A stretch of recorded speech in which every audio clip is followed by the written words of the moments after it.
Al final, los tres hombres de Arkham, el viejo doctor Armitage con su barba blanca, el bajo y fornido profesor Reese de cabello plomizo y el delgado y joven doctor Morgan ascendieron en solitario la montaña.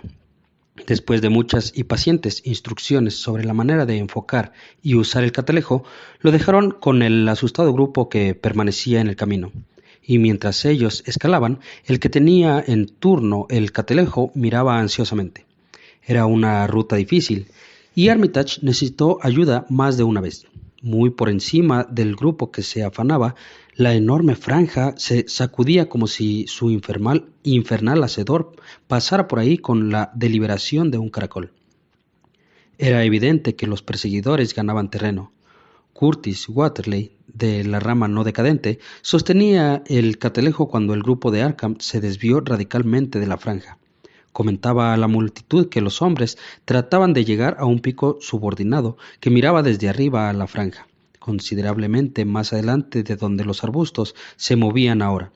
Esto, ciertamente, provocó ser verdadero. Vieron que el grupo ganaba una elevación menor solo un poco después de que la blasfemia invisible lo hubiera pasado. Luego, Wesley Corey, que había tomado el catalejo, comentó que Armitage estaba ajustando el rociador que Reese sostenía y que estaba por suceder.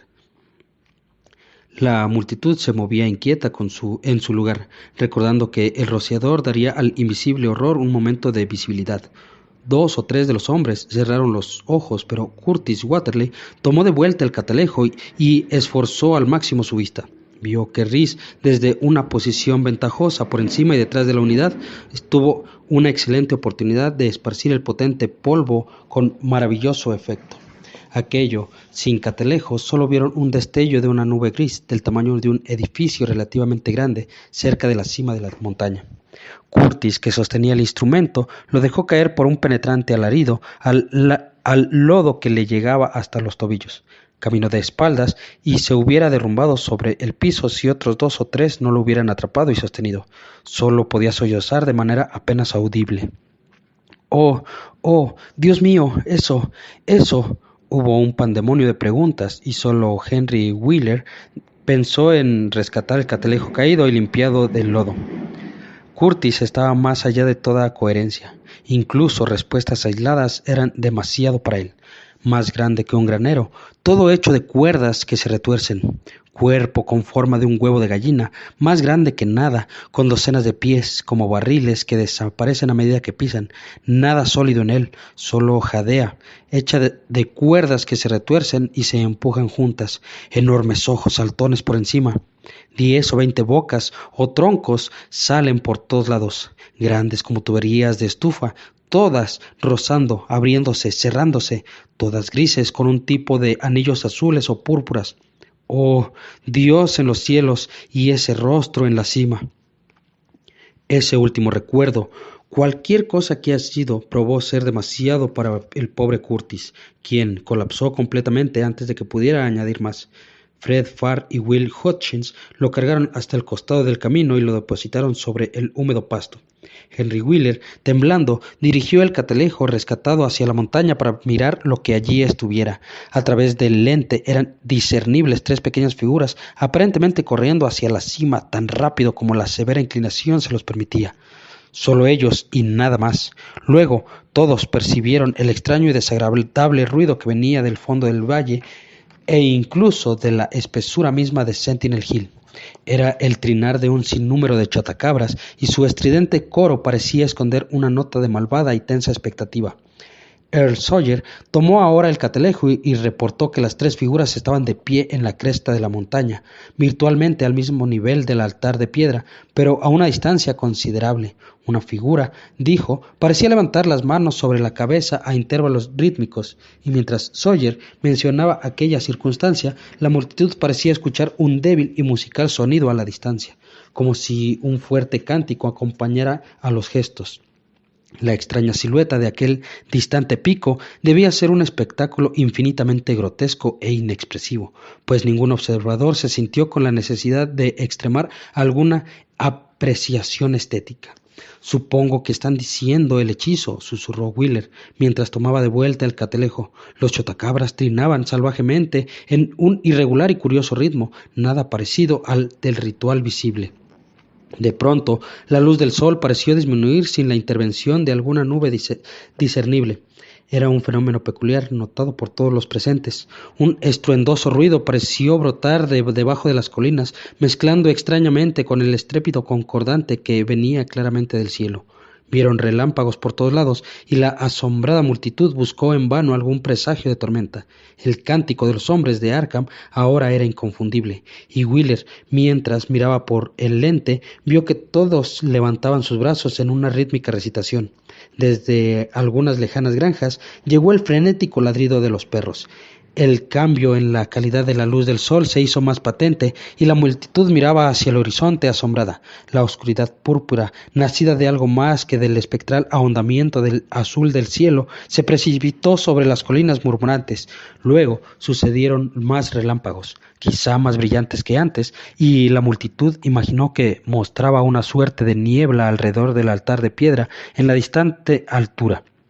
Los chotacabras continuaban con su pulso irregular y los mismos nombres de Dunwich se preparaban tensamente para recibir alguna amenaza imponderable con la que la atmósfera parecía cargada. Sin previo aviso, llegaron esos profundos, rotos y estridentes sonidos vocálicos que nunca dejan la memoria del aterrado grupo que los escuchó. No nacieron de alguna garganta humana, pues los órganos de los hombres no pueden brindar perversiones acústicas de ese tipo. Podría pensarse que provenía del abismo mismo si su fuente no se encontrara inconfundiblemente en el altar de piedra de la cima. Es casi un error llamar a esos sonidos, pues mucho de su espanto y bajo timbre hablaba de opacos asientos de la conciencia y de un terror mucho más sutil para el oído. No obstante, así se debe llamar, dado que su forma indiscutible, a pesar de su vaguedad, formaba a medias palabras articuladas. Se escuchaban a gran volumen, por encima de los estruendos y de los truenos sobre los que se hacían eco. Y sin embargo, no provenían de algún ser visible, y por la imaginación puede sugerir alguna conjetura fuerte en el mundo de los seres invisibles. La aterrorizada multitud en la base de la montaña se apretó más entre sí y se encogió como si esperara recibir un golpe. Ignai, Tiflikragnaga, Yoxotag, sonaba el horrendo croar procedente del espacio. Ibtrink, Iyangrdilkrl. El impulso que había parecido vacilar en ese punto, como si alguna terrible lucha psíquica se desencadenara. Henry Wheeler esforzó su vista por el catalejo, pero solo miró 3 figuras humanas grotescamente recortadas sobre el pico, moviendo los brazos furiosamente en extraños gestos, mientras su conjuro se acercaba a la culminación.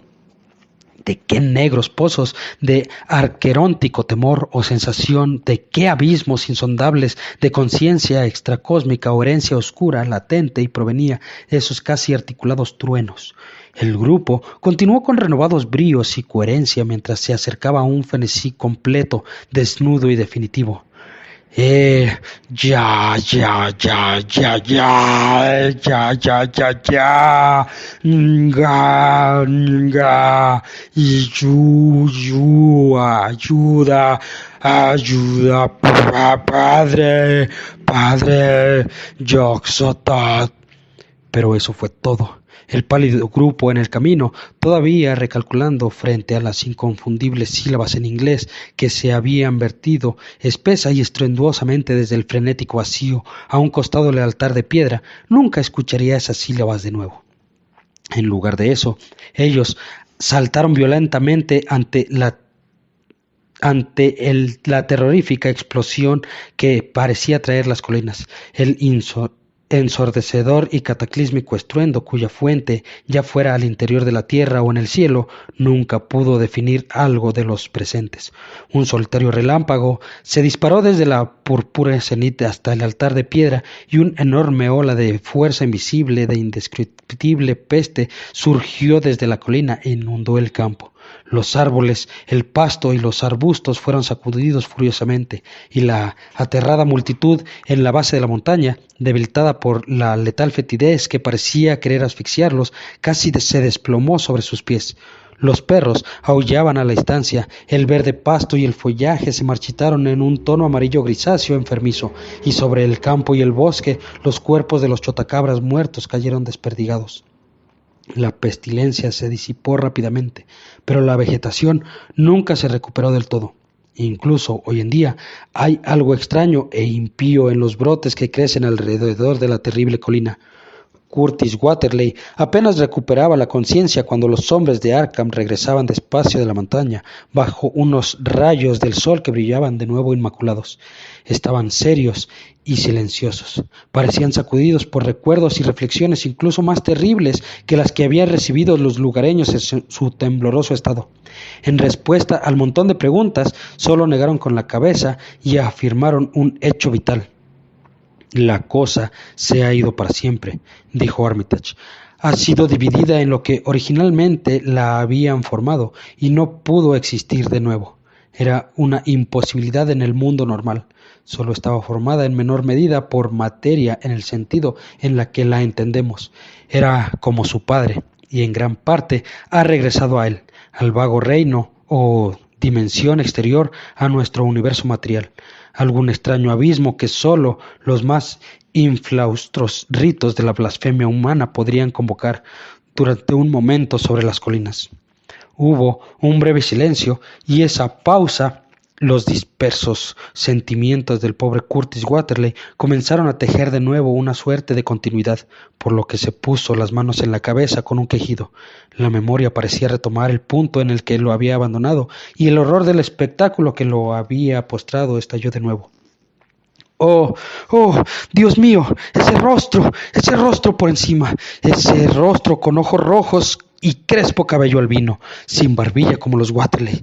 Era un pulpo, un ciempiés, un tipo de araña, pero ese rostro tenía la forma de un hombre encima y se parecía al del brujo Watterley, solo que de muchas yardas de ancho. Hizo una pausa, exhausto, mientras los lugareños lo miraban con asombro que todavía no cristalizaban del todo en un nuevo terror. Solo el viejo Zebulon Watterley, que recordaba a medias cosas antiguas, silenciosas hasta ese momento, habló en voz alta. 15 años atrás, divagó, escuché decir al viejo Watterley que algún día escucharíamos al hijo de Lavina pronunciar el nombre de su padre desde la cima de Sentinel Hill. Pero Joe Osborne lo interrumpió para interrogar de nuevo a los hombres de Arkham. ¿Qué era, a final de cuentas, y cómo convocó a esa cosa en el aire el joven brujo Watterley? Armitage encogió sus palabras con cuidado. Era un tipo de fuerza que no pertenece a nuestra parte del espacio. Un tipo de fuerza que actúa y crece y se forma a sí misma por las leyes que son diferentes a nuestra naturaleza. No es asunto nuestro convocar tales cosas desde el exterior, y solo gente muy perversa y cultos muy terribles lo intentan alguna vez. Había algo de eso en el mismo Wilbur Watterley, suficiente para convertirlo en un diablo y en un monstruo precoz y hacer que su deceso fuera un espectáculo terrible. Voy a quemar su maldito diario, y si ustedes son sabios, dinamitarán el altar de piedra de la cima y derribarán todos los círculos de piedra en las otras colinas. Cosas como esa permitieron entrar a esos seres tan queridos por los Watterley. Esos seres pretendían tangiblemente erradicar a la raza humana y arrastrar la tierra hacia un lugar sin nombre para algún propósito desconocido. Pero, en cuanto a la cosa que hemos enviado de vuelta, los Watterley lo habían criado para algún terrible rol en cosas que vendrán. Creció mucho y rápido por la misma razón que Wilbur creció mucho y rápido, aunque lo superó por la mayor cantidad de exterioridad en ella. No necesitan preguntar cómo la convocó. Él no la convocó, era su hermano gemelo, pero se parecía más a su padre que a él mismo.